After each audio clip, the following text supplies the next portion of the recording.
Richard Tiegen. This is my show, The Richard Tiegen Show. And I'm bringing you the best of the local Florida music scene. We be rocking, we be rolling, we be screaming, we be strolling for you.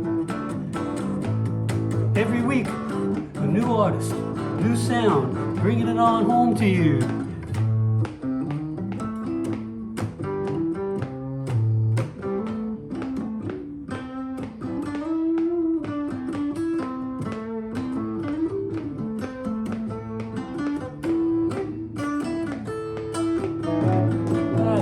We're interviewing Rick Krive, local artist extraordinaire. He's coming to you live from Luigi Di Roma Restaurant in Deerfield Beach. You can catch Rick every Friday night doing his thing. Hear him sing.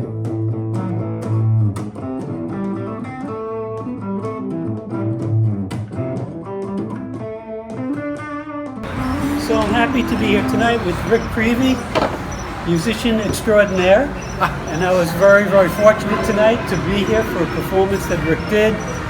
Rick, you blew me away. I'm sorry you didn't get to play, man. I wanted to play with you so badly, but you had the house full. I had the house full. And the place was rocking, and they couldn't get rid of the people. So here I am. We're stuck together. We're going to do this interview. I never have to tell them to go home. That's usually not what happens here, but tonight was a good night. I know if I brought my axe out and we started to play, we would have a line going around the block. We would be here until 4 o'clock in the morning. So you know what? It all worked out for the best. And Brenda wouldn't have that, would she? No. So Rick, let's get to some information about you, because this is really about you today. We were talking a little bit. You were telling me that you started playing piano at 8 years of age. Right. And you started taking lessons, and part of you was classically oriented to the point of reading and to the point of going to lessons and working with a teacher, but part of you was all these great big ears. Playing by ear. And so what inspired you to just get out there, get beyond the lessons, and say, this is what I'm going to do. I'm going to be a musician, and I'm going to knock it out of the park. That is one of those items that I always leave in, not to be hyper spiritual or anything. Those are things that are in God's realm to me, because I had no idea why when I was 12 I took so aggressively to the piano. My mom couldn't get me away from it.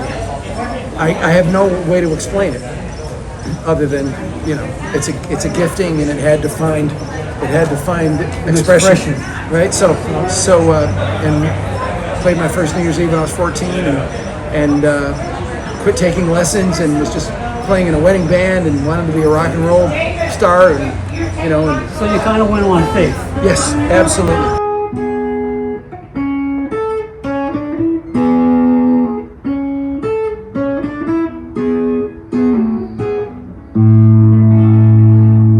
Okay, we're going to take a break right now, but we'll be right back.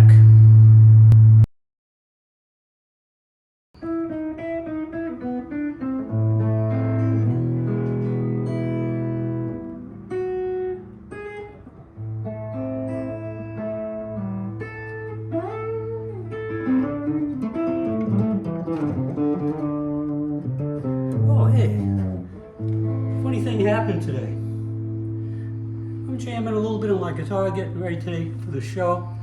Phone rings.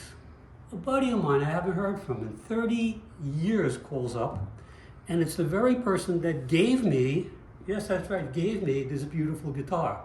My friend Doug. And the story is a really good musician story. I think everybody will appreciate this. I did a show with Sam from Sam and Dave from the Blues Brothers back in the 70s. It was the 80s maybe. And before the show occurred, my Strat, my white Strat, was stolen. And it's a day to go, I have no guitar, and I'm wondering, what am I gonna do? I have to buy another guitar, do I have time? Next thing I know, I'm talking to my buddy Doug, who's also a luthier. He makes and fixes guitars, and he said, you need a guitar? Here, take this guitar. I said, Doug, that's too kind. This guitar is like an amazing guitar. It's a stereo Gibson, which at this point today is a very valuable guitar. They don't make this model anymore. It's got all kinds of fancy chrome and hardware and gold and stereophonic effects on it. It's just a beautiful instrument. So I said, thank you, thank you, thank you. I went and I did the show. Sounded great. We had a full house. When I went to return the guitar, Doug said, nope, sorry, I can't do it. I said, what are you talking about? This is your guitar, I'm giving it back. He said, no, you're my friend, you're gonna keep this. And I've had it ever since. And I have not heard from Doug in 30 years. And once again, to repeat, I picked the guitar up to do the show, and as I'm picking the guitar up to do a few little things, phone rings, it's Doug. So that's kind of how things happen in the music world. Sometimes it's just magic.